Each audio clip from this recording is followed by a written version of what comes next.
Hi friends, இன்றைக்கி பார்த்தீங்கன்னா உங்களுக்கு இது வந்து ஃப்ரைடே எடுத்த வீடியோஸ் தான். இதெல்லாம் ஃப்ரைடே மார்னிங் ரொட்டீன்ஸ் தான். இதில் வந்து நான் உங்கள்கிட்ட கொஞ்சம் பேசணுன்றதுக்காகவே இப்போ இந்த வீடியோஸ்லாம் எடிட் பண்ணி போட்டுட்ருக்கேன். வீடியோ லாஸ்ட் வரைக்கும் பாருங்கள். பிடிச்சிருந்தா லைக் பண்ணுங்கள், ஷேர் பண்ணுங்கள், மறக்காமல் சப்ஸ்கிரைப் பண்ணிவிட்டு பக்கத்தில் இருக்க பெல் ஐக்கானை கிளிக் பண்ணிவிடுங்க. அப்போ தான் நான் போடுற வீடியோஸ் எல்லாம் உங்களுக்கு உடனே கிடைக்கும். இப்போ வாங்க வீடியோக்குள்ளே போயிடலாம். என்னோடய டைலரிங் ஒர்க்கு ப்ளஸ் வீடை மெயின்டைன் பண்ணுறது எப்படின்றது தான் இந்த வீடியோஸ் ஃபுல்லாக நான் சொல்கிறேன். லாஸ்ட் வரைக்கும் பாருங்கள். எப்படிக்கா நீங்கள் இந்த மாதிரி ரெண்டுத்தையுமே மெயின்டைன் பண்ணுறீங்க அப்படின்னு சொல்லிட்டு ஒரு சிலர் கேட்பாங்க. எப்படி பண்ணுறோம்னா, நமக்கு பிடிச்சி செஞ்சோம்னாலே நம்ம எல்லாத்தையுமே பண்ணுற மாதிரி தானே இருக்கும். எனக்கு இந்த விஷயம் பிடிச்சிருக்கு. எப்போவுமே வந்து நமக்கு ஒரு விஷயம் பிடிச்சி செஞ்சோம்னாலே அதை நம்ம திருப்தியாக செய்வோம். கண்டிப்பாக இதை செஞ்சே ஆகணுன்ற ஒரு எண்ணம் நமக்கு இருக்கும். இப்போ ஒரு சிலருக்கு வந்து இதை பிடிக்காமல் செஞ்சால் ஏன்டா தலைவிதியோன்னு இது மாதிரி நம்ம செஞ்சிட்ருக்கோமே அப்படின்னு செஞ்சாலே அந்த விஷயத்தில் நம்மளால் இன்வால்வ் ஆக முடியாது. அது எப்படின்னா வந்து இப்போது நம்ம வந்து இப்போ எனக்கு வந்து டைலரிங் ஒர்க்கு ஸ்டார்டிங்கில் எனக்கு சொல்லி கொடுத்தது வந்து எங்கள் சித்தி தான்.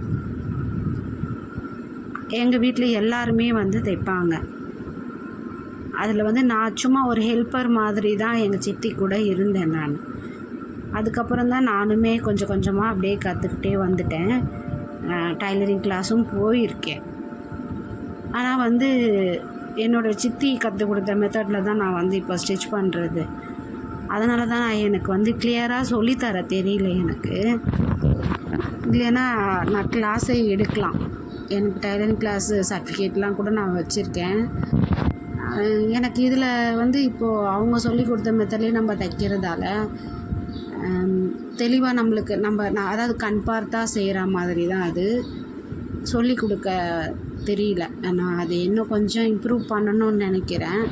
பண்ணிவிட்டு நான் சொல்லித்தர ட்ரை பண்ணுறேன் உங்களுக்கு. ஆனால் நான் தைக்கிறத அப்படியே எடுத்து தான் உங்களுக்கு நான் வீடியோஸ் போடுறேன். ஒரு சிலதெல்லாம் கொஞ்சம் எனக்கு அது சொல்லித்தர தெரியுது, அதெல்லாம் சொல்லிடுறேன். இது எப்படி நான் இதை கற்றுக்கிட்டேன்னு சொன்னிங்கன்னா, சொன்ன மாதிரி எங்கள் சித்தி கூட சின்னதுலேருந்தே இருந்திருக்கேன்.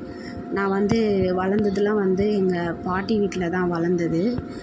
அவங்க வீட்டில் எங்கள் சித்தி வந்து தைப்பாங்க, எங்கள் பெரியம்மாவும் தைப்பாங்க, எங்கள் அம்மாவுமே தைப்பாங்க. ஆனால் எங்கள் அம்மாவுக்கு வந்து அவ்வளோ இன்ட்ரெஸ்ட் இல்லை அதில். எப்படி தான் எனக்கு இன்ட்ரெஸ்ட் வந்ததுன்னே தெரியல. எங்கள் சித்தி கூட தான் நான் தைக்க ஆரம்பித்தேன். அவங்க கூட ஹெல்ப்பராக இருந்தேன். ஃபஸ்ட்லாம் வந்து நான் சும்மா கொக்கி கட்டுறதுக்கு ட்ரைனிங் எடுத்தேன். அதுக்கப்புறம் மிஷின் சும்மா ஒரு புடவை அடிக்கிறதுக்கு ட்ரைனிங் எடுத்தேன். அதுக்கப்புறம் தான் வந்து நான் எங்கள் அப்பா ஊரில் போயிருக்கவும் அங்கே வந்து டைலரிங் கிளாஸ் போயிருந்தேன். நான் சின்னதுலேருந்து பாட்டி வீட்டில் தான் வளர்ந்தேன். அம்மா வந்து கொஞ்சம் கிராமத்தில் இருந்ததால் அவங்களால அங்கே படிக்க வைக்க முடியல. அதனால் சின்னதுலேருந்தே நான் பாட்டி வீட்டில் இங்கே சென்னையில் தான் படிச்சிட்ருந்தேன். இங்கே வந்து இருந்த வரைக்குமே எங்கள் சித்திக்கிட்ட தான் இருந்து நான் கற்றுக்கிட்டு இருந்தேன். அதுக்கப்புறம் வந்து ஓரளவுக்கு படிப்பை பாதியிலே நிறுத்தியாச்சு. சித்தி கடை வச்சுருந்தாங்க, அவங்க கூட இருந்து நான் எல்லாம் கற்றுக்கிட்டேன். அதுக்கப்புறம் வந்து அவங்களுக்கு கல்யாணம் ஆகிடுச்சு. அதுக்கப்புறம் அவங்க இடத்துலேருந்து நான் அதை செய்ய ஆரம்பிச்சிருந்தேன். நான் தைச்ச காலத்துலேருந்துன்னு பார்த்தேன்னா ஒரு ப்ளவுஸு 20 ரூபாயிலேருந்துமே தைக்கிறேன் நான். அப்போது அவ்வளோ கம்மியாக தான் கொடுப்பாங்க வீட்டில் தைக்கிறவங்களுக்குலாம். இப்போ தான் வந்து நம்ம இப்போ ஒரு ப்ளவுஸுக்கு ஒரு 100 ரூபா வாங்குகிறோம். அந்தளவுக்கு வந்திருக்கோம். இது வந்து எங்கள் அம்மாவுக்கு இன்ட்ரெஸ்ட் இல்லாதது எனக்கு எப்படி வந்ததுன்னே சொல்ல முடியல. ஏன்னா எனக்கு அதில் இன்ட்ரெஸ்ட் இருந்தது. அப்படியே நம்ம தச்சு தான் கொஞ்சமாக அப்படியே மேலே வந்து தான் வந்து இப்போ இந்த அளவுக்கு நம்ம ஒரு பெரிய டெய்லராக இருக்கிறோன்னா சும்மா இல்லை. ஏன்னா நமக்கு வந்து அதில் ஒரு இன்ட்ரெஸ்ட் இருக்கணும். அப்போ தான் நம்ம அதை செய்ய முடியும். இப்போ நிறைய பேர் வந்து சொல்லுவாங்க, எனக்கு ஆசையாக இருக்குது, இது கற்றுக்கணும், எனக்கு சொல்லிக் கொடுங்க அப்படின்னு சொல்லிட்டுலாம் கேட்பாங்க. அவங்களுக்கு வந்து அது இன்ட்ரெஸ்ட் வந்தால் நம்ம அதுக்கு டைம் ஒதுக்கி நம்ம செய்வாங்க. அதெல்லாம் அவங்களுக்கு இன்ட்ரெஸ்ட் இல்லாமல் ஐயோ அவங்கள பார்த்து நம்ம செய்யணும் இந்த வேலையை, நம்மளும் அவங்கள மாதிரி காசு சம்பாதிக்கணும் அப்படின்னு சொல்லிட்டு யோசித்து வெறும் காசை மட்டும் மெயின்டைன் பண்ணி சொல்லியிருந்தாங்கன்னா கண்டிப்பாக அவங்களால கற்றுக்கவே முடியாது. நம்ம இது வந்து நம்ம இன்ட்ரெஸ்ட் வச்சு நம்ம செஞ்சால் தான் நம்ம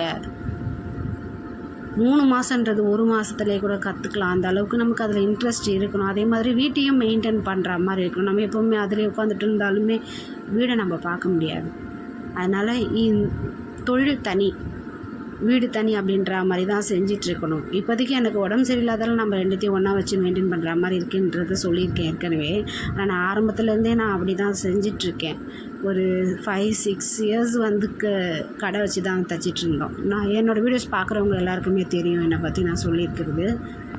இப்போ வந்து வீட்டையும் பார்த்துக்கிட்டு நம்ம இதையும் டெய்லரிங் ஒர்க்கையும் நம்ம பார்த்துக்கிட்டு நம்ம செய்கிறோம்னா அந்த அளவுக்கு நம்மளுக்கு இன்ட்ரெஸ்ட் அதில் இருந்தால் தான் செய்ய முடியும்.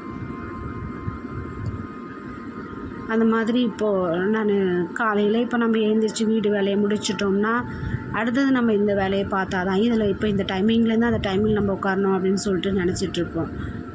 அந்த டைமிங் நம்ம உட்காந்து நம்ம அதை செஞ்சால் தான் அதை முடியும். அதுக்கப்புறம் நம்ம வேறு எதுலையாவது நம்மளுக்கு மைண்ட் போயிடுச்சு அப்படின்றனால நம்மளுக்கு தைக்க இன்ட்ரெஸ்ட் வராது.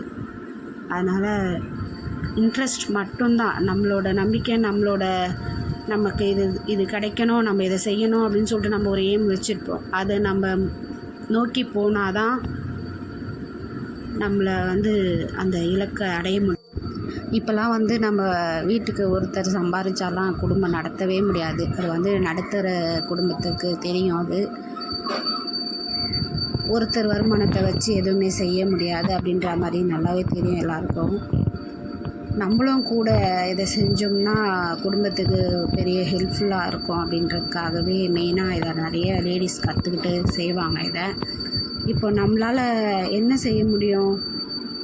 ஒன்றில் வெறும் வீடு பெருக்கிட்டு கோலம் போட்டு ஒரு சாமி கும்பிட்டுட்டு வீடை க்ளீன் பண்ணிவிட்டு இப்படியே இருந்துட்டோம்னா நம்மளுக்கு ஒரு என்ன சாதிச்சோன்ற மாதிரியே இருக்காது.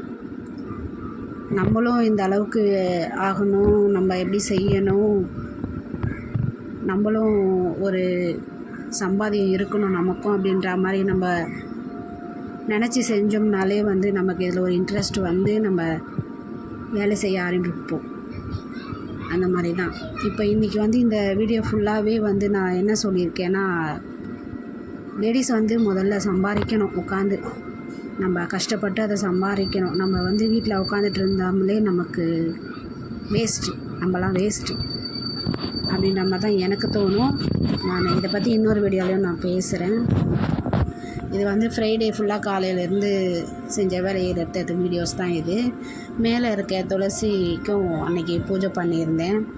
எப்போவுமே பண்ணுறது தான் ஃப்ரைடேயில், ஆனால் என்னால் காட்ட முடியல. கீழே துளசி வச்சுருந்தேன், அது வந்து வெயில் இல்லை, அதெல்லாம் வர மாட்டேங்குது. அதனால் சரி மேலேயே செஞ்சுக்கலாம் அப்படின்னு சொல்லிட்டு அன்றைக்கி நான் மேலவே செஞ்சுட்டேன். வாரத்தில் வெள்ளிக்கிழமை மட்டும் ஒரு நாள் அன்றைக்கி செஞ்சுருவேன்.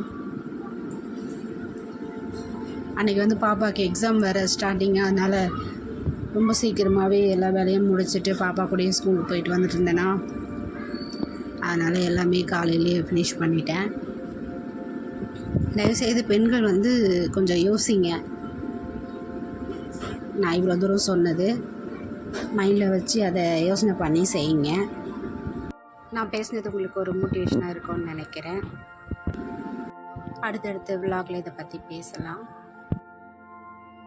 10th எக்ஸாம் எழுதுகிற பிள்ளைகளுக்கெல்லாம் என்னோடய வாழ்த்துக்கள். இதில் என் சின்ன பொண்ணுமே 10th எக்ஸாம் எழுதுகிறாங்க. அவங்களுக்குமே வந்து விஷ் பண்ணுங்கள். எல்லாருமே நல்லபடியாக எழுதுங்க, பயப்படாமல் எழுதுங்க. என்னோடய வீடியோஸ் எல்லாம் உங்களுக்கு பிடிச்சிருந்தா ஒரு லைக் கொடுத்துட்டு ஷேர் பண்ணுங்கள். பக்கத்தில் இருக்க பெல் ஐக்கானை கிளிக் பண்ணிவிடுங்க. அடுத்தடுத்த விலாகில் நம்ம சந்திப்போம். பாய். நெக்ஸ்ட் வீடியோவில் பார்க்கலாம்.